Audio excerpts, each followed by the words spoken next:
Au gharimin. Yang ketiga, orang yang gharem, hutang, meskipun kaya. Innamas sadaqatu lil fuqara'i wal masakini wal 'amilina 'alaiha wal mu'allafati qulubuhum wa fir riqabi wal gharimin. Gharem orang yang hutang. Konteks gharem di dalam mustahikin zakat adalah orang yang hutang. Hutang ini ada kalanya orang yang memang hajat sampai hajat primer dia ikut utang.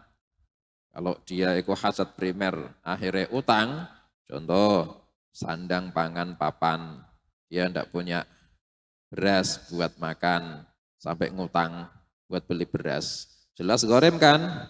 Itu gorem plus fakir. Gorem plus miskin. Dia tidak punya baju, bajunya wes apa contohnya tidak layak, atau musim dingin tidak punya jaket, sebetulnya di daerah dingin. Dia akhirnya utang buat beli jaket, beli selimut, karena nggak punya duit, ngutang buat beli jaket, buat beli sandang. Ya dia gorem plus fakir plus miskin. Gorem plus fakir atau miskin. Atau kapan dia tidak punya duit untuk bayar kontrakan, sampai ngutang buat bayar kontrakan, akhirnya dia ikut ngutang. Iku gorem. Gorem plus fakir atau miskin. Jelas iku mustahik. Nemen oleh jelas lek mustahik. Iki kan konteks hadisnya iki li ghaniyin au dalam terus iku gharem yang ghani. Berarti gimana contohnya? Orang yang punya hutang bukan karena hajatnya, tapi karena masalihil amah, kemaslahatan umum. Itu boleh. Contohnya ada orang yang mendamaikan dua pihak yang bertikai. Nah, gitu. Akhirnya dia itu mendamaikan dengan cara sengketamu ki apa? Ini harus ganti rugi sekian. Ndak mau, saya ndak harus bayar segitu. Ndak segini, segitu, gini. Udah iso ketemu. Udah usah geger. Kau tak kasih duit buat menutupi tuntutanmu, syaratnya damai. Mau? Ya udah, mau. Nah, akhirnya dia ngutang. Contohnya apa? Ada motor serempet keserempet sama motor lain nih. Ya ono sing ngaku salah. Ya ono sing ngaku salah. Akhirnya saling tuntut-tuntutan. Wis gak usah geger. Tuntutanmu piro? 5 juta ini. Tak kasih syaratnya rukun mau. Selesai di sini, gak usah geger. Ya mau kau, mau udah. Akhirnya dikasih, akhirnya cari utang 5 juta. Buat bayar apa, tuntutannya orang yang bertikai. Buat mendamaikan. Utang deh. Dia kaya, tapi ngutang. Misinya hutang buat mendamaikan orang yang bertikai. Utang 5 juta. Dah, gak usah diteruskan, damai dah. Setelah itu dia ketika ditagih sama orang yang menghutangi, dia minta kepada muzaki, saya minta harta zakatmu, saya ini ada utang ketika mendamaikan orang yang bertikai. Boleh dia itu meminta zakat dan boleh dikasih zakat atas nama gharim meskipun dia kaya. Berarti dia itu kuat untuk mengembalikan hutang dari hartanya sendiri. Mestinya kuat wong kaya, tapi tidak wajib. Tidak wajib, bukan tidak wajib bayar hutang loh ya. Tidak wajib membayar hutang dari hartanya sendiri. Karena dia boleh meminta harta dari harta zakat mal untuk membayarkan hutangnya ketika dia hutang untuk islah mendamaikan dua orang. Meskipun dia mestinya itu membayar dari hartanya sendiri mampu, tidak harus dia itu membayar dari hartanya sendiri. Boleh juga dia itu mengambil dari harta zakat. Atau gharim ini untuk masalihil ammah. Contohnya pembangunan aspal, apa pembangunan? Pembuatan jalan aspal.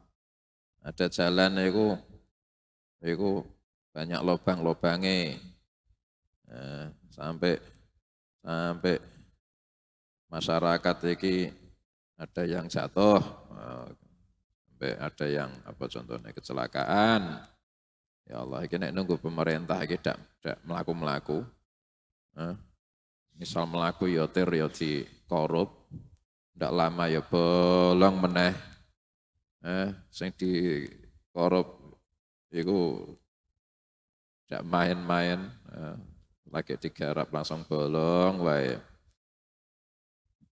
Ada dah tak mintakan hutang buat pembangunan apa contohnya, pembuatan aspal, hutang sah dia akhirnya sama orang yang kaya.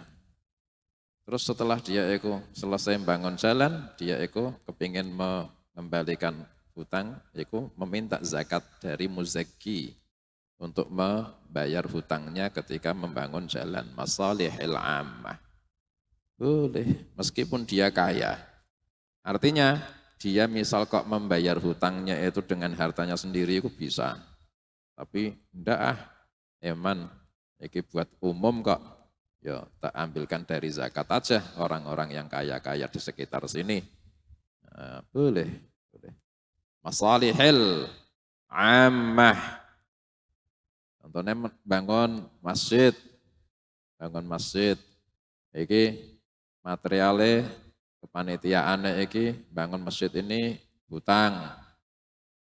Tapi gharim ini kan bukan yayasan, bukan organisasi, bukan kepanitiaan. Gharim ini person, orang yang tertentu, orang yang sudah ditentukan, bukan yayasan. Nah, kepanitiaan ini pembangunan masjid punya hutang material contohnya. Itu boleh hutangnya ini disonggo. Jadi ada orang yang mengikrar lah, saya yang menanggung hutang material di masjid ini. Akhirnya beralih dah hutang panitiaan kepada orang yang ta'ayyun, sudah tertentu. Akhirnya setelah tertentu, aku yang bakal bayar. Bayar dah. Nah, ya pergi ke rumah orang-orang kaya yang muzaki ku yang punya zakat mal. Saya minta zakat malmu. Oh kaya kok minta zakat, saya gharim. Nah, boleh. Tapi kalau yang gharim ini yayasan, kepanitiaan, tidak boleh. Dia mengatasnamakan gharim, padahal masih bentuknya yayasan. Masjid ini menerima zakat atas nama gharim. Apa gharim kok masjid? Tidak boleh.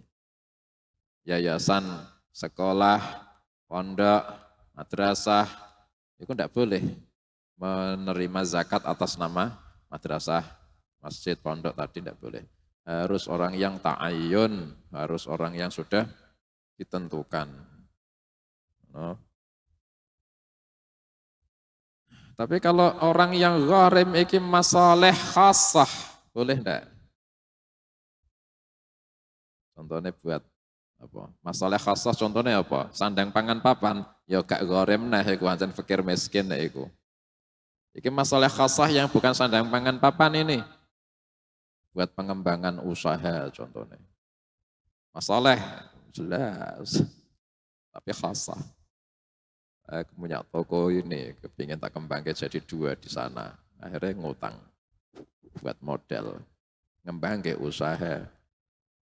Ketika dia utang buat ngembangkan usaha, dia ngutang, kemudian ketika dia mau membayar hutang, dia meminta zakat mal para muzaki atas nama gharim. Gharim apa kau?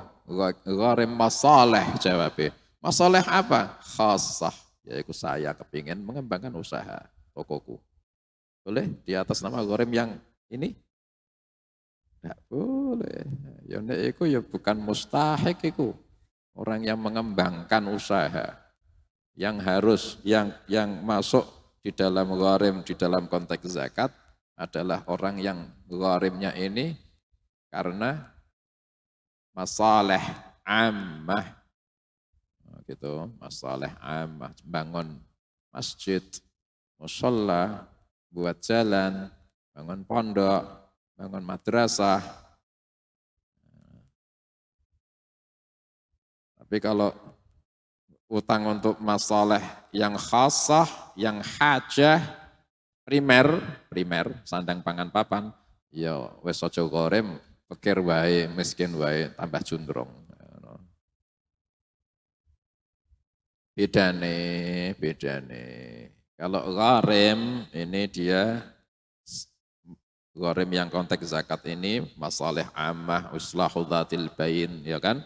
Iku dia hanya boleh menjadi mustahik atas nama gharim iku sepanjang dia iki untuk bisa melunasi hutangnya saja. Kapan wis lunas dia bukan gharim lagi semenjak hutangnya iku tertutup.